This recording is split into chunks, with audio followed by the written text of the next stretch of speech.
이번에 우리가 성막에 대해서 공부를 하고 있는데요. 이 성막은 마치 하나님께서 내가 너희를 이렇게 만들었다 하고 주시는 설계도와 같습니다. 우리를 만드실 때 예를 들어 디젤 자동차를 만들었는데 가스를 넣으면 안 되는 거죠. 가스 차를 만들었는데 디젤을 집어넣으면 안 되는 거죠. 그런 것처럼 우리가 어떻게 만들어졌는지를 그림으로 정확하게 보여주는 것이 바로 성막입니다. 그래서 이렇게 하나님께서 디자인하신 것을 말씀으로 하신 게 아니라 그림으로 주신 거예요. 그림으로 주니까 이것이 시간이 지나도 훼손되지 않고 그 의미가 우리에게 지금까지 잘 전달되는 것이죠. 그래서 오늘 이것을 보면 와, 하나님의 성소, 이제는 성소가 저와 여러분이 됐는데 그 안에 무엇이 있어야 되느냐? 우리의 영혼을 성령의 빛이 먼저 비추지 않으면 아무것도 의미가 없고, 두 번째, 그 성소에는 오늘 말씀처럼 떡이 있어야 된다는 것입니다. 이 떡이 무엇이냐 하는 것이죠. 먼저 이 진설병에 대한 말씀을 나누면요, 진설한다라는 것은 이제 디스플레이 한다는 것이죠. 병은 떡병이니까 디스플레이 브레드입니다. 이렇게 보여주는 떡이라는 것이죠. 그 의미는 먼저 원어적으로 레헴 파님이라는 히브리어인데요, 이것은 면전의 떡, 그래서 임재의 떡이라는 뜻을 갖고 있다는 것이죠. 그래서 제사장들이 이 떡을 갖다가 놓을 때마다 임재를 갈구하게 된다는 것입니다. 임재를 소망했을 것입니다. 그리고 이 떡을 만들 때는 고운 가루를 빻아다가 고운 가루를 만들어서 구워라 그랬습니다. 근데 우리 결론적으로 이렇게 우리에게 생명의 떡으로 오신 분을 상징하는 것이 예수님이잖아요. 예수님이 우리의 생명의 떡이 되기 위해서 받으신 고통과 시련을 의미하고 있습니다. 그리고 12개를 구워라 그랬습니다. 12개는 바로 너희다 라고 그랬습니다. 12지파를 상징하는 것. 그래서 오늘 말씀에 보면 이 떡을 여호와 앞에 항상 진설할지니, 디스플레이 할지니 이는 이스라엘 자손을 위한 것이요 그랬습니다. 우리 성소에서 뭐든지 다 하나님께 가는 거예요. 연기도 하나님께 올라가고, 번제도 하나님께 올라가고, 뭐 등불도 주님의 빛이죠. 그런데 유일하게 우리를 위한 게 있어요. 그게 바로 이 떡입니다. 이 떡은 너희를 위한 것이다 그랬습니다. 그럼 뭐가 의미가 있겠죠? 그게 뭘까 하는 것이죠. 그리고 이 떡을 12지파니까 12개를 만드는데 꽤 작지가 않습니다. 이것이 10분의 2 에바가 4.6리터예요. 각각 떡이 분량이. 그러니까 여러분 페트병 하나 1리터짜리 기억하시죠? 근데 이런 것들이 4.6리터니까 굉장히 떡이 큰 거거든요. 그래서 이 떡을 6개씩 두 줄로 만드는데 어떻게 놨을까 하고 아무리 이제 구상을 해봐도 주보에 나온 것처럼 여러분 그렇게 두 줄로 쌓아 올리는 방법밖에 없다 하는 것이죠. 아닌 게 아니라 주님께서 이 떡을 6개씩 두 줄로 진설하라 그랬습니다. 근데 성경에서, 구약에서 2개는 바로 증인의 수죠. witness. 그래서 이 말씀 자체가 항상 디스플레이가 돼 있고 항상 증거하고 항상 증인이 된다는 것이죠. 하나님 앞에, 우리 앞에. 그것이 뭐냐? 그리고 여기 놀라운 것은 그뿐만이 아니라 이 떡 위에도 유향을 놓아서 이 향기를 바라게 정결한 향을 내게 한다는 것이죠. 향은 계속해서 기도를 말하고 있습니다. 그러니까 이 맞은편에서 비치는 금 등잔의 빛이 떡의 상에 집중적으로 비춰지고 그 위에도 향이 피어지고 있는 거예요. 유향이 있는 거예요.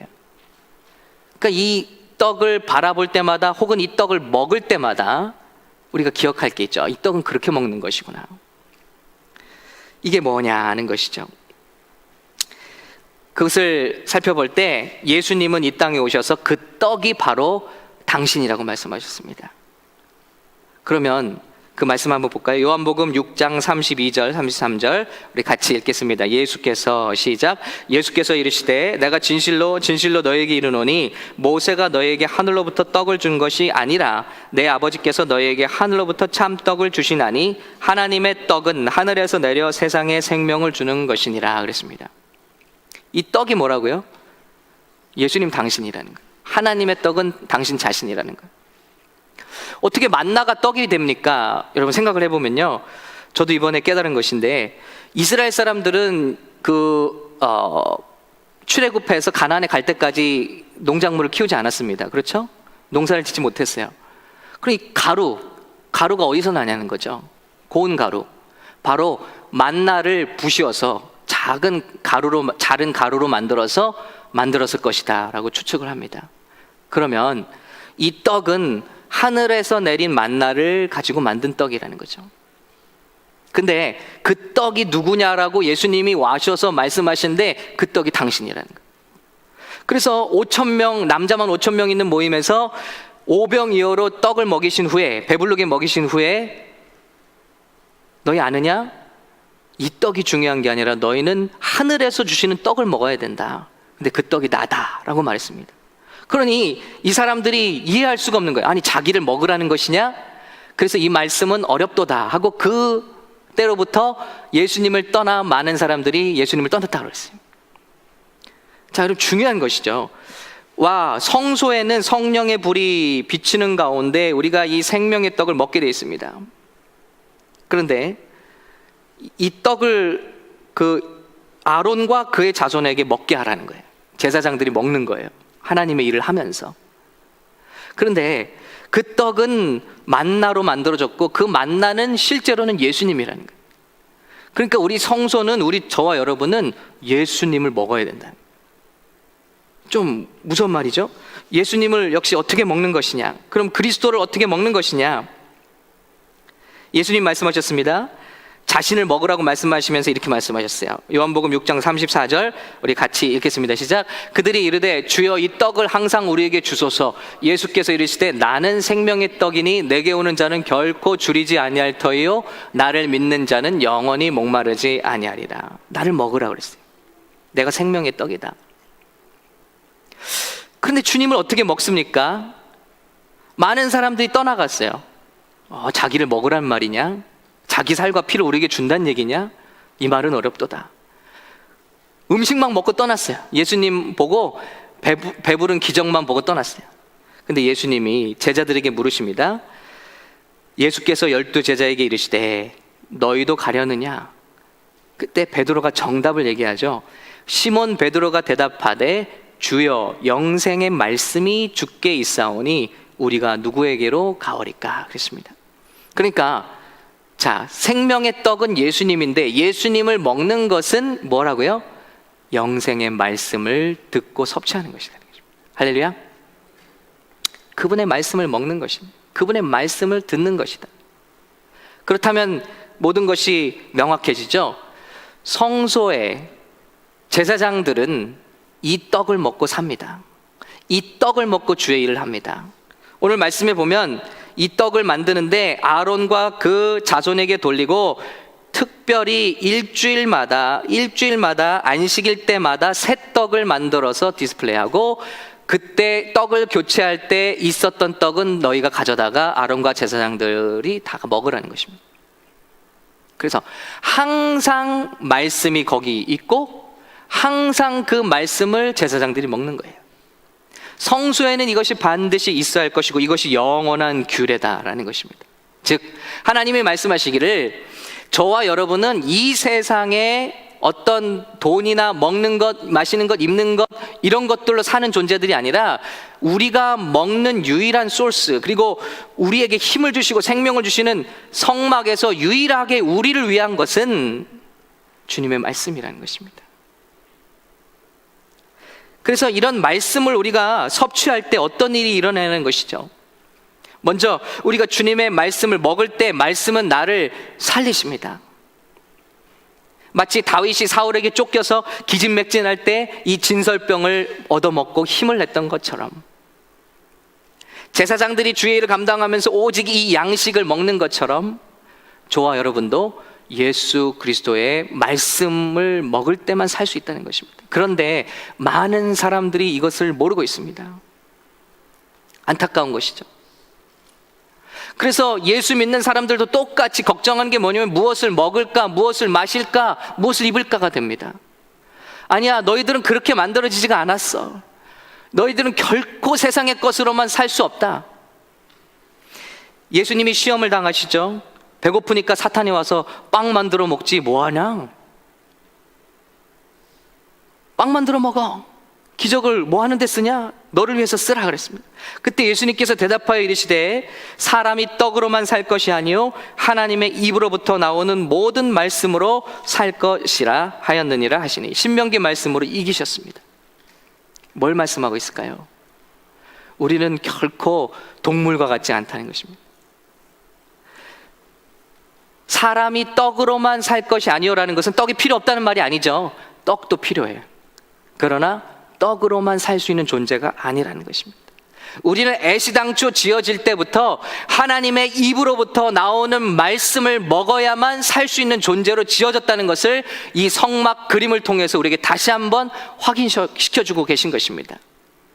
여기 있는 어느 누구도 영적인 만족, 하나님의 말씀을 통한 채우심이 없이는 기진맥진할 수밖에 없다는 것입니다. 절대 말씀 없이 승리할 수 없어요. 말씀이 없이 우리는 만족할 수가 없습니다. 반대로 아무리 힘을 잃고 어려운 지경을 지나가는 사람이라 할지라도 주님의 입으로부터 나오는 말씀으로 풍족함을 얻고 만족을 얻고 힘을 얻게 될 줄로 믿습니다. 저도 때로는 그냥 영적으로 고갈되고 힘들 때가 있어요. 우울해질 때가 있어요. 그때는 그냥 신약을 펴서 예수님의 말씀을 쭉 읽어 나갑니다. 그냥 섭취하는, 어느 순간 내 영혼에 힘이 생기는 것을 느낄 수가 있습니다. 여러분, 우리가 반드시 하루에 2끼를 먹던 3끼를 먹던 몸에 음식을 집어넣습니다. 근데 여러분, 우리의 영혼은 그런 것 가지고는 살 수가 없다는 거예요. 반드시 하나님의 말씀이 우리에게 공급되어야지. 최소한 일주일에 한 번 안식일에 그 새떡을 먹어야만 된다는 것입니다. 그것 갖고 살 수 있을까요? 그것 갖고 이길 수 있을까요? 날마다 주님의 말씀을 먹는 자는 강할 수밖에 없습니다. 그런데 일주일에 한 번, 아니 그것도 제대로 먹지 못하는 심령은 기진맥진할 수밖에 없죠. 영이 무너지기 시작하면 감정도 무너지고, 감정이 무너지면 육체도 건강도 무너지는 거예요. 우리는 그렇게 긴밀하게 이 세 가지가 서로를 영향을 주도록 만들어진 존재입니다. 주님은 그걸 말씀하시는 거예요. 성소에는 떡이 있다. 떡이 없는 성소는 있을 수 없다. 너희는 떡으로 살도록 지으심을 받았다. 그 떡은 예수 그리스도, 그 떡은 하나님의 말씀이라는 것입니다. 그 떡을 먹을 때 우리에게 생명을 주실 뿐만 아니라 두 번째, 우리를 고치십니다. 히브리서 4장 12절 같이 읽을게요. 시작. 하나님의 말씀은 살았고 운동력이 있어 좌우의 날선 어떤 검보다도 예리하여 혼과 영과 및 관절과 골수를 찔러 쪼개기까지 하며 또 마음의 생각과 뜻을 감찰하나니, 그랬습니다. 여러분, 저를 통해서 아니면 우리 모임들을 통해서, 여러분이 묵상을 통해서 하나님의 말씀이 읽어지고 선포됩니다. 읽고 믿고 깨달은 말씀이 선포될 때 이것은 임재의 떡이에요. 바로 하나님의 말씀이 가는 곳에 하나님의 임재가 임하신다는 것입니다. 이것은 살아있는 역사예요. 살아 움직이는 하나님의 역사라는 것입니다.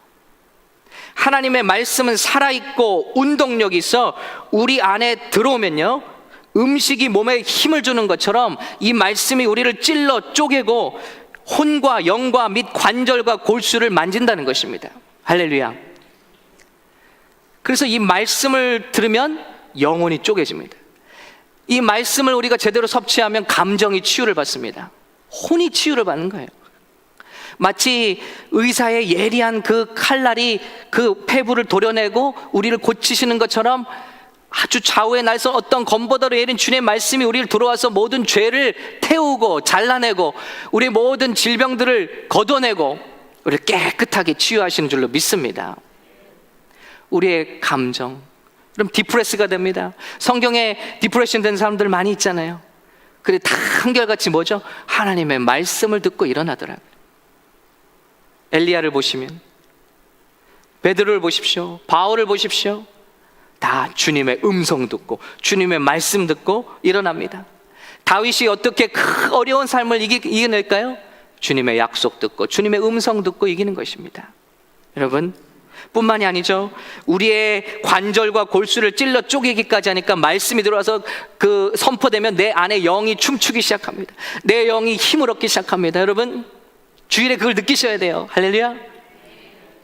축제예요. 여러분, 이제 이스라엘은 안식일을 지켰으나 예수님께서 오셔서 우리를 위해서 죽으시고 부활하셔서 하나님의 구원 사역을 완수하셨기 때문에 제자들은 자신을 안식일로부터 구분하여 예수님이 부활하신 주일을 안식일로 대신 지켰습니다.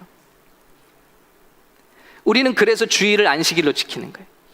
이 날에는 우리가 하던 일을 모두 멈추고 우리가 이 땅에서 수고하고 버는 돈으로 사는 것이 아니라는 존재인 것을 세상에 드러내는 것입니다.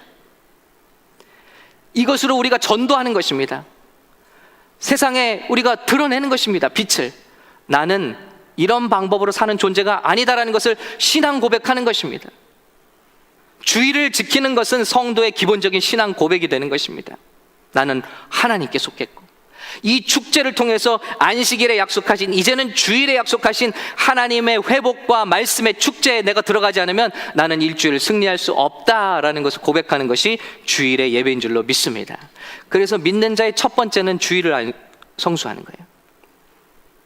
아무리 목사고 전도사고 날고 기는 사람도 이 주일에 주시는 축제의 예배를 누리지 못하면 넘어질 수밖에 없어요. 왜냐하면 이 날은 특별한 날입니다. 이 날은 주님께서 약속하신 날이에요. 이 날은 주님께서 우리에게, 믿는 자들에게 큰 힘과 위로와 이 안식일마다 새롭게 준비한 새 떡을 우리에게 주시는 날이라는 것입니다. 이 날을 놓치시면 안 돼요. 그 떡이 들어오면 내 영혼이 기뻐하고 살아나고, 여러분, 이 세상에서 온통 거짓말로 눌렸던 내 영혼의 자유가 일어나는 거죠. 왜요? 말씀은 진리니까. 그래서 영혼이 살아나서 춤추기 시작하면 우리 감정도 회복되고, 우리 감정이 회복되면 어떡하죠? 우리 몸의 건강도 좋아지는 거죠. 면역력도 높아지고 박수치면서 찬양해 보시면. 정태기 목사님이 그러시잖아요. 내적 치유하시고. 사람이 이렇게 예배를 드릴 때 모습을 측정해 보니까 전자가 이 원자 주위를 도는 속도가 그것은 이제 측정할 수가 있나 봐요. 근데 박수 치면서 찬양할 때 확 올라가고, 뜨거운 기도를 드리고 막 성령 충만해질 때 막 그게 올라간다니까. 그러면서 몸의 모든 병균들을 다 태워주고 암덩어리를 죽이고. 여러분, 이런 축제가 매주마다 일어나는 거예요. 할렐루야. 이것이 우리 예배인 줄로 믿습니다.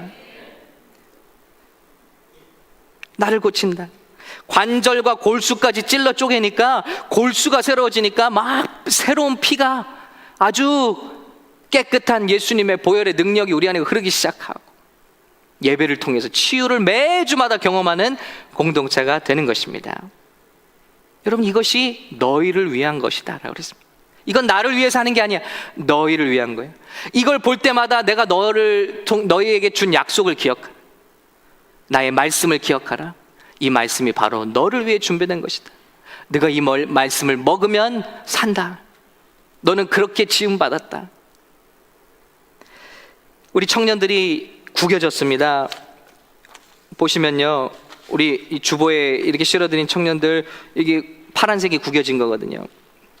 교회 생활은 오래오래 했어요. 그런데 자신에 대한 자존감이 엄청 떨어져 있어요. 관계도 떨어져 있고 영성도 떨어져 있고 뭘 해야 될지 몰라요. 슬프고 좌절돼. 왠지 아십니까, 여러분? 하나님의 말씀을 지속적으로, 진리를 함께 나누질 못한 거예요. 가장 큰 이유는 분주함이에요. 그럼에도 불구하고 자신의 이런 상태에도 불구하고 이런 상태 자체를 볼 수 있는 능력이 없어요. 왜냐하면 멈추지 않아요, 이 세상이. 너 끊임없이 졸업했어? 그럼 다음 거 가야지. 그거 졸업했어? 그럼 취직해야지. 취직해서 결혼해야지. 끊임없이 삶의 문제로 페이먼 인생을 만들고 있다는 것이죠.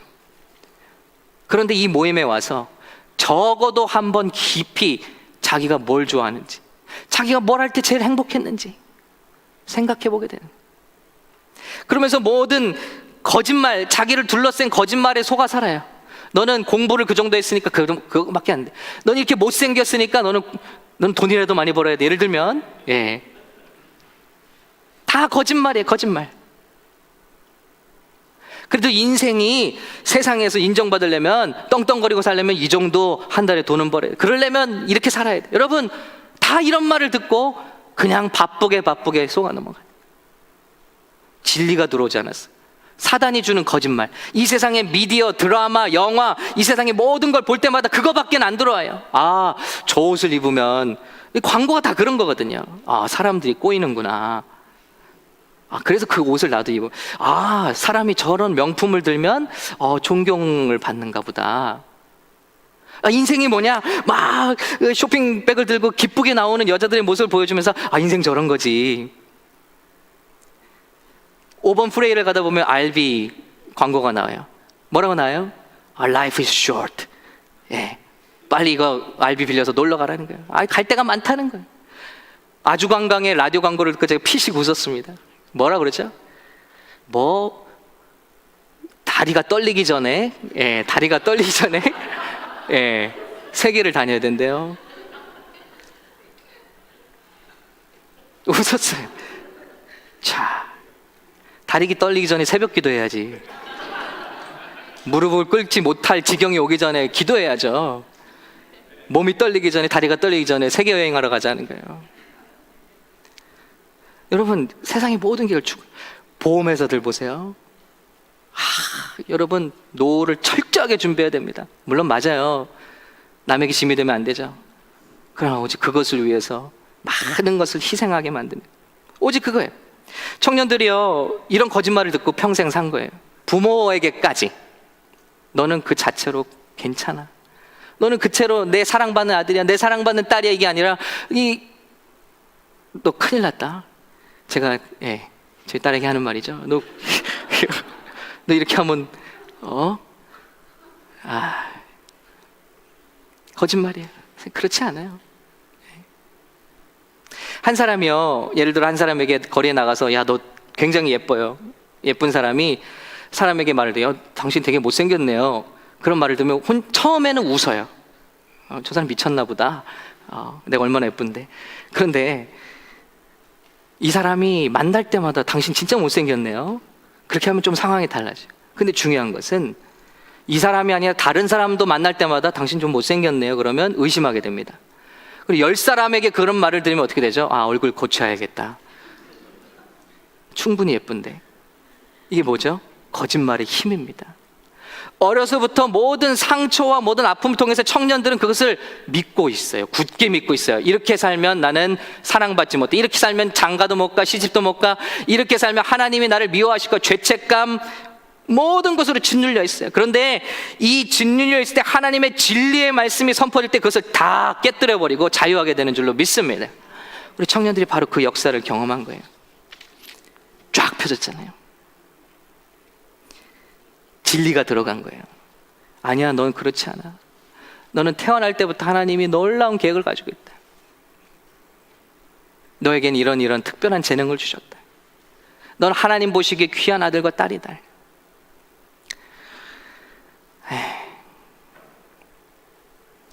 이번 주 파이어 집회 때 바로 그것에 대한 말씀을 드리려고 합니다. 너무나 많은 거짓말들 우리 청년들이, 우리 성도들이 죽어나가고 있어요. 이 거짓말을 깨뜨릴 유일한 진리는 하나님의 말씀밖에 없는 줄로 믿습니다. 그러므로 하나님의 전신갑주를 취하라. 이는 악한 날에 너희가 능히 대적하고 모든 일을 행한 후에 서기 위함이라. 그런즉 서서 진리로 너희 허리띠를 띠고 의의 흉배를 붙이고 평안의 복음에 예비한 것으로 신을 신고 모든 것 위에 믿음의 방패를 가지고 이로써 능히 악한 자의 모든 화전을 소멸하고 구원의 투구와 성령의 검 곧 하나님의 말씀을 가지라. 아멘. 이 악한 귀신과 마귀의 역사를 이길 수 있는 유일한 공격 무기는 유일하게 한 가지, 하나님의 말씀을 가지라는 것입니다. 말씀이 없는 인생은 속을 수밖에 없어요. 말씀이 없는 인생은 무릎 꿇을 수밖에 없습니다. 축구가 이기는 축구 하려면 반드시 골을 넣어야 이기는 것처럼 아무리 수비를 잘하고 철벽 수비를 잘하는 팀이라 할지라도 골을 못 넣으면 이길 수 없는 거예요. 마찬가지로 우리에게 아무리 방어 무기가 많다 할지라도 하나님의 성령의 검 말씀을 갖지 않는 인생은 결코 적진을 이기고 내 안에 있는 모든 악한 그 성벽들을, 뭐라 그러죠? 악한 진들을 부술 수가 없어요. 하나님의 말씀만이 우리가 승리하게 하신다는 것입니다. 거짓말들이 있습니다. 집중적으로 토요일에 더 나눌 것입니다. 나는 불필요한 존재다. 그래 자살하려고 하죠. 청년들이. 나는 우연히 태어난 존재, 엄마 아빠의 사고로 태어났고, 그리고 나는 진화론에 그냥 의미가 없어요. 다 사탄의 거짓말입니다. 그러나 주님은 이미 우리를 알고 계셨다고 합니다. 이게 진리죠. 주님은 우리가 엄마 뱃속에 만들어질 때부터 우리를 계획하셨고 선택하셨고 지으셨다는 것입니다. 할렐루야. 이 진리의 말씀들, 로마서 8장 29절, 베드로전서 1장 2절, 로마서 8장 33절, 골로새 3장 12절, 이 모든 진리가 들어갈 때 내가 의미 있는 인생이다. 나는 하나님이 두렵다는 거예요. 이런 사람들은 끊임없이 하나님께 두려운 마음을 가지고 나요. 그래서 우리 예전에 많은 우리 나이 드신 장로님이 기도할 때면은 맨날 기도할 때면 이런 벌레 같은 제가 왔습니다. 자화상이 벌레예요, 벌레. 벗겨지지 않아요. 그 장로님 다음에 기도할 때도 또 벌레 같은 제가 왔습니다. 여러분, 우린 벌레 아니에요. 우리는 하나님의 사랑받는 아들과 딸인 줄로 믿습니다. 누가 그렇게 만들었어요? 다른 성도가. 너 같은 게 무슨 사랑을 받아? 너 그런 죄를 지었잖아. 너 하나님이 미워해. 너 하나님이 아주 벌을 주려고 작정하고 계셔. 이런 믿음, 죄책감 가운데 다 눌려 있어요. 그러니 신앙이 이게 하나님을 기쁘시게 하는 아들과 딸로서 이게 넘쳐나오는 신앙이 아니라 재앙을 피하고 그저 매를 맞지 않기 위한 신앙이 생활을 한다는. 여러분, 주일은 주님 앞에 와서 정말 감사와 찬양과 영광을 올려드리는 잔치가 되어 할 줄로 믿습니다. 주님이 우리를 그렇게 보셔요. 모든 죄와 저주는 우리 예수님께서 우리를 대신하여 십자가에서 다 by becoming a curse, 우리의 죄가 저주가 되사 우리가 받을 것 다 짊어지셨어요. 그럼 우리가 짊어질 건 뭐가 있죠? 제로, 아무것도 없어요. 주님은 그 예수 그리스도의 보혈로 말미암아 우리를 볼 때마다 죄가 하나도 없는, 죄를 한 번도 짓지 않은 의로운 하나님의 아들과 딸로 보시는다고 우리에게 약속하신 줄로 믿습니다. 우리는 의인 아니에요. 그런데 예수님을 믿는 믿음 아래에 있는 자들을 하나님 그 믿음 때문에, 그 보혈 때문에 우리를 의인으로 여겨주신다는 것이 로마서의 진리인 것입니다. 그렇게 여김받았어요. 그럼 신앙이 얼마나 달라집니까? 하나님을 두려워 숨는 인생이 아니라 하나님께 영광 돌리는 인생 되죠. 나는 나쁜 죄인이래요. 근데 하나님의 진리는 너는 의롭게 되었다는 거예요. 이 세상에 의인은 하나도 없어요. 어차피 우린 다 50보 100보 우리 집사님 기도처럼 들키지 않았을 뿐이 우리는 다 똑같은 죄인이에요. 누구도 우리를 지적할 수 없어요. 저 지난주에 말씀드렸잖아요. 누구도 제가 죄를 지적할 수 없어요. 왜냐하면 저 들키지 않았을 뿐이에요. 꼭 행위로 간음인가요? 마음으로 간음하면 똑같은 죄인이에요. 꼭 사람을 찔러 죽여야 살인인가요? 마음으로 형제를 미워하면 이미 살인했다. 저는 총으로 사람을 쏴 죽인다던가 사람을 정말 그렇게 분노에 의해서 죽인 사람과 전혀 다르지 않습니다. 제 안에 분노가 해결되지 않았다면요. 그런데 그런 저희를 위하여 그분이 저주가 되사 우리의 모든 죄짐을 담당하시고 우리에게 주시는 의를 우리가 입어서 우리가 주님 앞에 의롭게 되었다는 것입니다. 나는 죄를 이길 수 없어. 이 중독을 어찌할 수 없어. 그러나 주님의 말씀은 우리의 옛사람은 십자가에 이미 죽어버렸다는 것입니다. 할렐루야. 믿는 사람들 아직도 옛사람이 아직 살아있. 아니요, 옛사람은 십자가에 죽어버렸다. 옛날에는 죄와 싸우면 백전백패했어요. 그러나 이제 내 안에 성령께서 살아계셔서 힘주시고 내가 작정하고 순종하면 주님께서 죄를 이길 수 있는 힘을 공급해 주신다는 것을 믿으시기 바랍니다. 죽음이 두려웠어요. 그러나 우리는 영원히 죽지 않는다고 요한복음 11장 26절에 우리에게 말씀하셨습니다. 이 말씀을 들을 때 죽음이 더 이상 두렵지 않은 거예요. 뿐만 아니죠, 말씀을 우리가 섭취할 때 살리고 고치고 거짓말을 깨뜨릴 뿐만 아니라 우리에게 복을 주십니다. 여호수아 1장 8절 같이 읽습니다. 시작. 이 율법책을 내 입에서 떠나지 말게 하며 주야로 그것을 묵상하여 그 가운데 기록한 대로 다 지켜 행하라. 그리하면 내 길이 평탄하게 될 것이라. 내가 형통하리라. 제가 목회를 하면서 말씀의 어느 구절이 깨달아질 때 다음 단계 축복이 임하더라고요. 예전에 그 축복을 몰랐어요. 근데 그 말씀을 깨달을 때 어떤 사람을 보내주세요. 그 말씀을 깨달을 때 교회에 어떤 돌파가 일어나요. 그러므로 말씀을 항상 연구하고 공급하면서 말씀의 삶으로 깨달을 때 하나님의 복이 임하더라고요. 왜냐하면 깨닫지 못할 때 하나님이 복을 주셔도 뭔지 몰라요. 그리고 깨닫지 못할 때 복을 주셔도 사용할 수가 없어요. 감당할 수가 없어요. 타락하게 됩니다. 교만하게 됩니다. 그렇기 때문에 하나님은 말씀을 깨닫는 복과 순종하는 정도에 따라서 우리의 지경을 조금씩 넓혀주십니다. 그러니 날마다 말씀을 묵상하는 자에게 형통과 순탄함이 있게 될 것이라는 것입니다. 출애굽기 23장 22절에도 내가 그 목소리를 잘 청종하고 나의 모든 말대로 행하면 내가 내 원수에게 원수가 되고 내 대적에게 대적이 될지라. 말씀을 사랑하는 자, 말씀을 존중하는 자에게 주님이 축복해 주신다. 그러니 여러분, 우리 말씀을 가지고 살아야겠죠. 우리가 그런 존재예요. 말씀을 어떻게 먹을까요? 오늘 먹는 것까지 주님은 말씀해 주셨어요. 거룩한 곳에 먹을지니 성소에서 먹으라 그랬습니다. 말씀을 먹는 법이 있습니다. 그냥 먹는 게 아닙니다. 떡을 갈 때마다 그 말씀을 거룩한 성소에서 먹으라. 뭘 말씀하고 있죠? 말씀을 어떻게 대하는지 매우 중요하다. 큐티 올라갔어요. 우리 강준민 목사님께 청년들, 약간 훈련받은 청년들 데리고 올랐더니 그 시간을 많이 기억하더라고요. 아, 성경 이렇게 읽는 거구나. 첫 번째 하신 말씀이 하나님의 말씀을 큐티하려면 제일 먼저 시간과 장소를 구분하라. 하나님은 그것을 귀하게 여기신다는 거예요. 우리가 예배 시간을 정하거나 말씀 시간을 정하고 장소를 구별할, 예수님 그렇게 하셨죠? 하나님이 그것을 귀하게 보신다. 우리가 나오기도 전에 주님은 우리에게 복을 주시기 위해서 기다리고 계신다. 그러므로 그것을 무시하지 말라. 제일 먼저 시간과 장소를 구별하라.